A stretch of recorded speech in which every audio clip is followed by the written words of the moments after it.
খ্রিস্টান ধর্ম যাজক আসিয়া বলে, ও খলিফা মনসুর, তোমরা যে মুসলমান বলো আল্লাহ এক, আল্লাহ এক, এর প্রতি যে তোমরা বিশ্বাস করো, তোমাদেরকে তিনটে প্রশ্ন করা হবে। আম মানুষ না, আলেমদেরকে তিনটে প্রশ্ন করা হবে। তোমাদের মুসলমান আলেম যদি ওই তিনটে প্রশ্নের উত্তর দিতে পারে, তো আমি খ্রিস্টান মুসলমান হয়ে যাইব।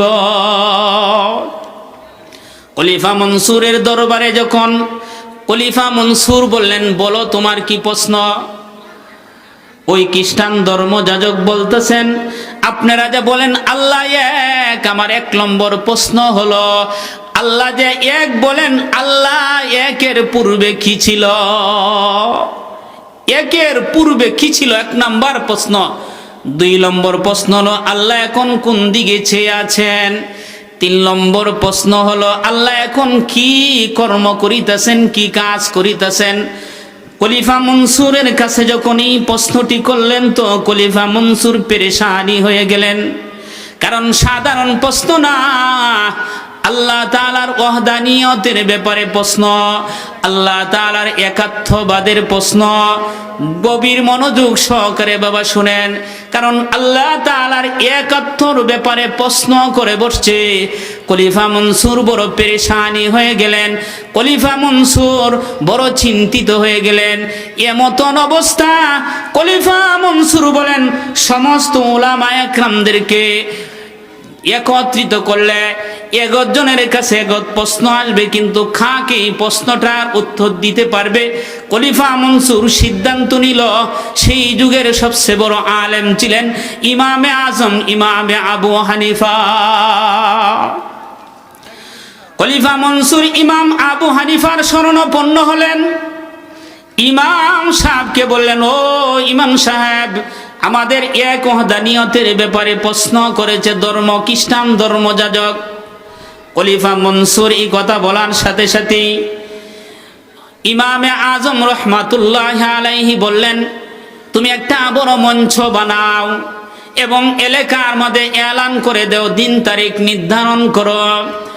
বাদশাহ তখন দিন তারিখ নির্ধারণ করলেন, বড় একটা মঞ্চ তৈরি করলেন।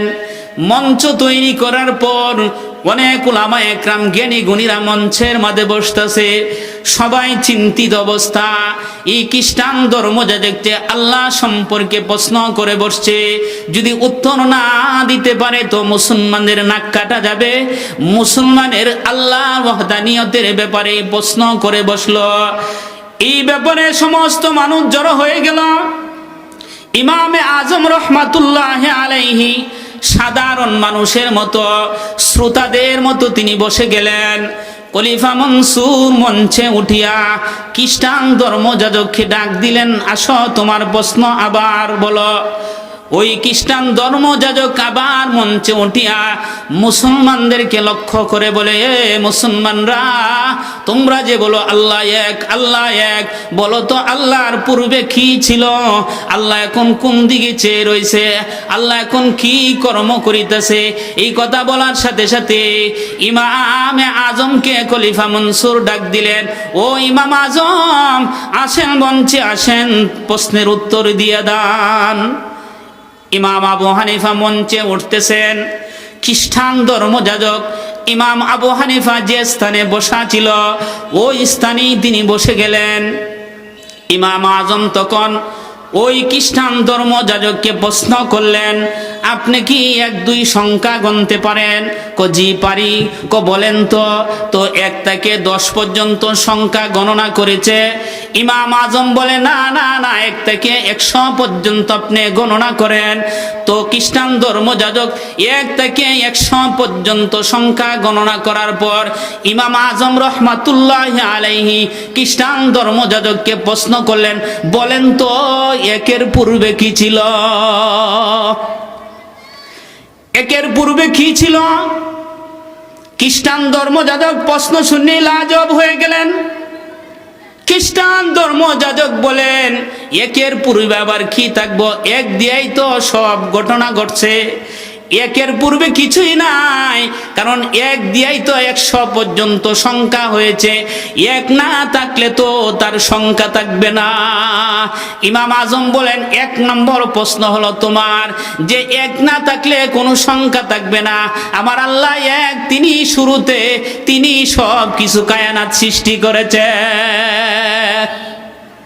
প্রশ্ন পাওয়ার সাথে সাথে আবার খ্রিস্টান ধর্মযাজক বলেন আল্লাহ এখন কোন দিকে চেয়ে আছে?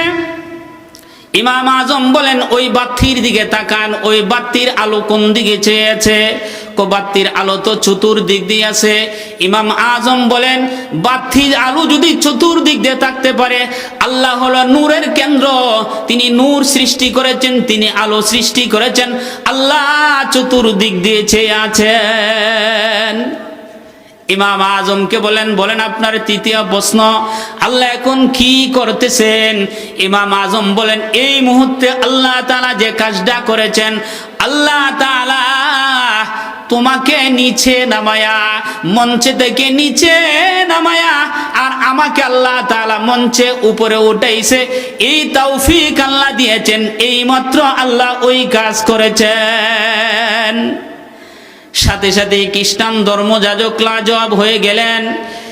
আল্লাহ রাব্বুল আলামিনের ওয়াহদানিয়তের প্রতি এই জন্য ইহুদিরা প্রায় সময় নবীজির কাছে আসিয়া নবীজিকে প্রশ্ন করিতেন।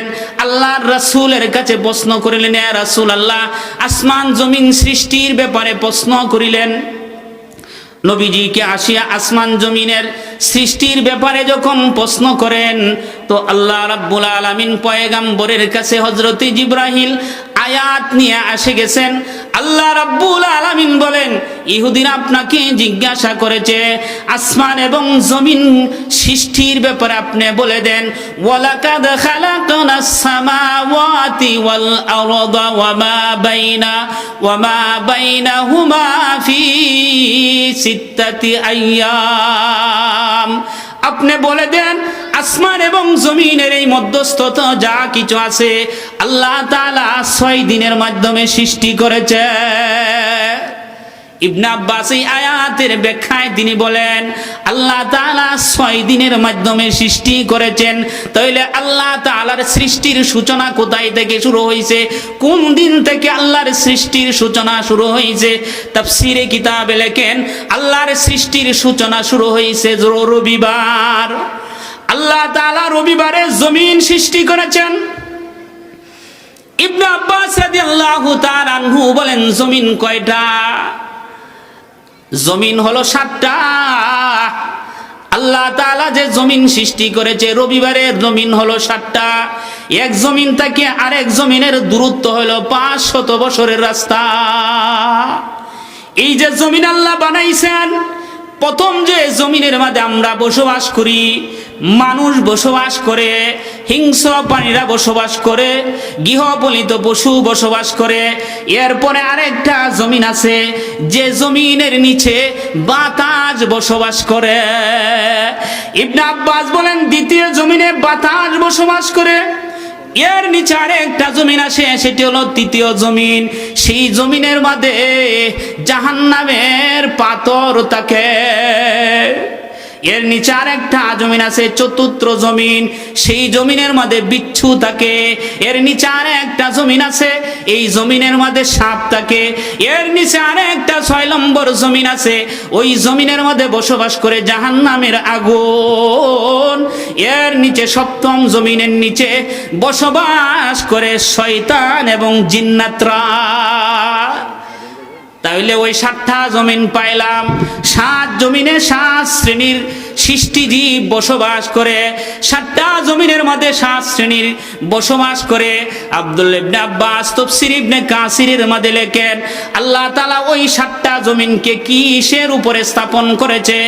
আল্লাহ তাআলা ওই 7 জমিনকে তাফসীর ইবনে কাসিরে বলেন যে আল্লাহ তাআলা ওই 7টা জমিনকে একটা মাছের পিঠের উপর স্থাপন করেছে। একটা মাছের পিঠের উপর আল্লাহ তাআলা ওই সপ্তম জমিনকে স্থাপন করেছে, তাহলে বোঝা গেল আল্লাহর সৃষ্টির সূচনা রবিবার। রবিবারে সৃষ্টি করেছেন আল্লাহ তাআলা জমিন, সোমবারে সৃষ্টি করেছে আল্লাহ তাআলা সমুদ্র, মঙ্গলবারে সৃষ্টি করেছে পাহাড় পর্বত। যদি পাহাড় পর্বত সৃষ্টি না করে তাহলে ওই জমিন নড়াচড়া করবে। এই জমিন স্থির রাখার জন্য আল্লাহ তাআলা পাহাড় সৃষ্টি করেছে। আল্লাহ রাব্বুল আলামিন বুধবারে সৃষ্টি করেছেন গাছ বৃক্ষ লতা পাতা, ওই সমস্ত জিনিস আল্লাহ বুধবারে সৃষ্টি করেছেন। বৃহস্পতিবারে সৃষ্টি করেছেন আল্লাহ আসমান। আল্লাহ তাআলা অপর আয়াতের মধ্যে বলেন, আল্লাযী খালাকা সাবআ সামাওয়াতিন তিবাকা। আল্লাহ রাব্বুল আলামিন স্তরে স্তরে 7টা আসমান বানাইছে।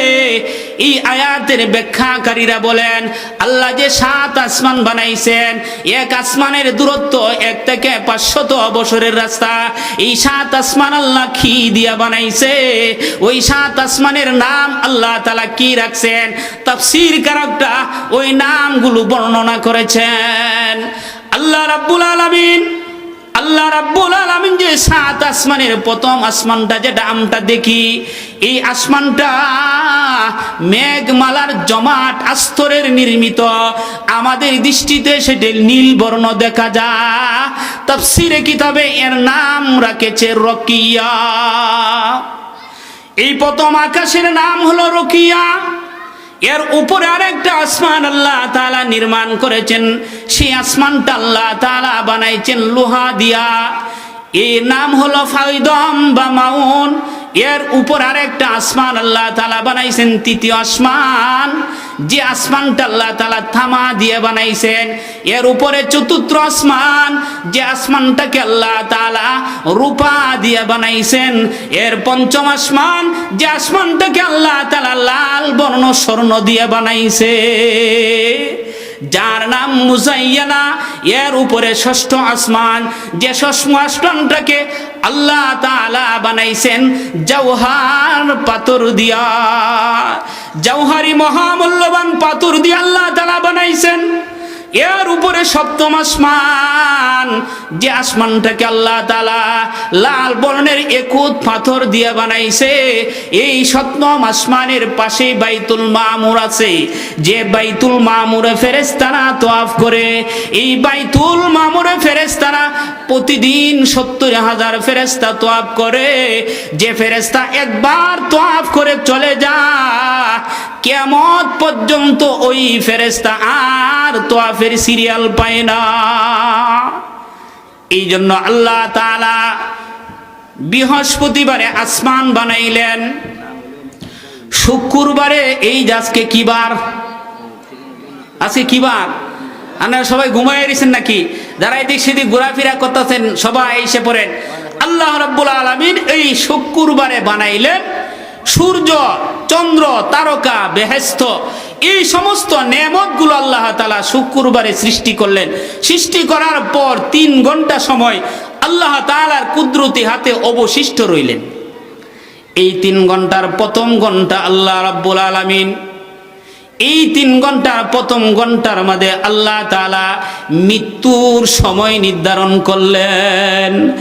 মানুষ যে বানাইলেন, মানুষের মৃত্যুর সময়টাকে আল্লাহ তাআলা নির্ধারণ করলেন। নাহনু কাদ্দারনা বাইনাকুমুল মাউত। আল্লাহ বলেন, আমি তোমাদের প্রত্যেকেরই মৃত্যুকে নির্ধারণ করেছি। মৃত্যুর সময়কে আল্লাহ তাআলা ওই শুক্রবারের প্রথম ঘন্টার মধ্যে আল্লাহ তাআলা মৃত্যুর সময় নির্ধারণ করলেন। এই জন্য কার কোথায় মৃত্যু হবে কেউ জানে না বাবা। যার যে স্থানে মৃত্যু আল্লাহ তাআলা রেখে রাখছে, ওই স্থানে কোনোভাবেই সে যাইতে হবে।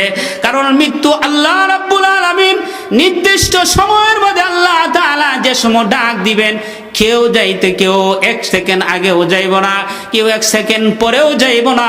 একটা দানা যতক্ষণ পর্যন্ত রিজক থাকবে ততক্ষণ পর্যন্ত আল্লাহ মালাকুল মউতকে পাঠাইবে না। এই জন্য আল্লাহ তাআলা মৃত্যুর সময় নির্ধারণ করলেন, মরণের সময়টাকে নির্ধারণ করলেন। শুক্রবারের প্রথম ঘন্টা সৃষ্টির পর যে 3 ঘন্টা অবশিষ্ট রইল, এই অবশিষ্টর প্রথম ঘন্টার মধ্যে আল্লাহ তাআলা মরণ, মানুষ কোন জায়গায় মৃত্যুবরণ করবে এই স্থানটাকে আল্লাহ তাআলা নির্ধারণ করেছেন।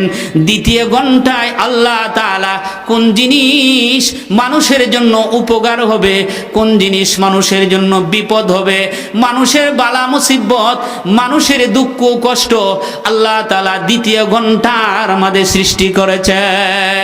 এই জন্য বালা মুসিবত কোনোদিন মানুষে দিতে পারে না, সেটা আল্লাহ তাআলার পক্ষ থেকে আসে। কোনো মানুষের যদি মুসিবত আসে মানুষে দিতে পারবে না, সেটা আল্লাহ তাআলা নির্ধারণ করে রেখেছে। তোমার অসুস্থ হবে এটা মালিক নির্ধারণ করে রেখেছে। এই জন্য আল্লাহ রাব্বুল আলামিন আপদ এবং বিপদগুলোকে আল্লাহ তাআলা দ্বিতীয় ঘন্টার মধ্যে সৃষ্টি করেছে। তৃতীয় ঘন্টার মধ্যে আল্লাহ তাআলা আদম নবীকে সৃষ্টি করেছেন। আমাদের আদি পিতার নাম কি? আমাদের আদি পিতার নাম কি জানেন না আপনারা? হযরত আদম আলাইহিস সালাতু ওয়াস সালাম। আদম আলাইহিস সালাতু ওয়াস সালামকে আল্লাহ তাআলা সৃষ্টি করলেন শুক্রবারে তৃতীয় ঘন্টার মধ্যে আল্লাহ তাআলা আদম নবীকে সৃষ্টি করলেন। আদম আলাইহিস সালাতু ওয়াস সালামের তাফসীর ইবনে কাসিরে লেখেন, আদমের সৃষ্টির রহস্য, আদমকে যখন আল্লাহ তাআলা তার ভিতরে রূহ ঢুকাইতেছে, তো তাফসীর আসছে মাথা দিয়ে রূহ ঢুকাইতেছে, নাভি বরাবর আসার সাথে সাথে আদম উঠার জন্য চেষ্টা করতেছে। আল্লাহ বলেন, খুলিকাল ইনসানু আজুলা, মানুষ তাড়াহুড়া, মানুষ কোনো কাজ তাড়াহুড়া কিভাবে হবে তাড়াতাড়ি করার জন্য চেষ্টা করে। কারণ আমার বাবাই সর্বপ্রথম রূহ যখন নাভি বরাবর এসেছিল তখন তাড়াহুড়া করছিল উঠার জন্য। এই জন্য মানুষের জাত তাড়াহুড়া করে, কারণ বাবা আদম তাড়াহুড়া করছে, আদম সন্তান সবাই তাড়াহুড়া করবে। আদম আলাইহিস সালাতু ওয়াস সালামের পুরা দেহ যখন রূহ সঞ্চয় হয়ে গেল, এমন সময় আদম নবী দাঁড়িয়ে গেলেন। আদম নবী দাঁড়ানোর সাথে সাথে একটা হাসি দিলেন, আল্লাহ ইশারা দিলেন। হাসি দেওয়ার সাথে সাথে হযরত আদম ইশারার দ্বারাই বুঝতে পারছে মালিকের প্রশংসা করতে হবে। সাথে সাথে হযরত আদম আলাইহিস সালাতু ওয়াস সালাম আলহামদুলিল্লাহ বললেন। আমরা যা হাসি দিলে আলহামদুলিল্লাহ বলি, মনে করি যে হুজুররা মনে মানায় কইছে। না না, হুজুররা কোনো জিনিস বানাইতে পারে না। ওটা আদম নবীর রূহ সঞ্চয় হওয়ার পর পুরা দেহের মধ্যে যখন আদম নবী দাঁড়াইলেন তো হাসি দিলেন, আদম আলাইহিস সালামকে আল্লাহ ইশারা দিলেন। সাথে সাথে আল্লাহ রাব্বুল আলামিন আদম নবী বুঝে ফেলছে। কারণ আদম নবী কেমন জ্ঞানী ছিলেন, তাফসীরে কিতাবের মধ্যে আসছে মানুষ এই সমগ্র পৃথিবীতে 4000 ভাষা কথা বলে, কিন্তু আদম আলাইহিস সালাতু ওয়াস সালামকে আল্লাহ তাআলা 7 লক্ষর ভাষার জ্ঞান দিয়েছিল। কয় লক্ষর ভাষা? 7 লক্ষ ভাষার জ্ঞান দিয়েছিল আদম আলাইহিস সালামকে। সেই আদম আলাইহিস সালাম যখন দাঁড়িয়ে গেলেন, হাসি দিলেন, তো এখানে তার কোনো মানুষ নাই। এই যে হাসি দিলেন, হাসির জবাব কে দিবে? আল্লাহ বলে, আদম তুমি আমার শুকরিয়া আদায় করলা, তো আমি আমার কুদরতি লেসান দিয়ে তোমার ওই হাসির জবাবটা দিয়ে দিলাম, ইরহামুকাল্লাহ। এই জন্যই হাসি যখন দেয়, কোনো মানুষ যখন আলহামদুলিল্লাহর হাসির জবাবটা শুনে, উত্তরটা শোনার সাথে সাথে তার এই আওয়াজ শোনার সাথে সাথে উত্তর দেওয়া ওয়াজিব হয়ে যায়, কারণ সেটা আল্লাহ দিছে। এই জন্য আমরা যখন হাসি দিব, যখন সে দূরে আলহামদুলিল্লাহ বলে, তো আমরা ইরহামুকাল্লাহ বলবো। এই জন্য আদম আলাইহিস সালাতু ওয়াস সালাম দাঁড়িয়ে গেলেন, হাসি দিলেন। এইভাবে আদম আলাইহিস সালাতু ওয়াস সালামকে আল্লাহ তাআলা সৃষ্টি করলেন।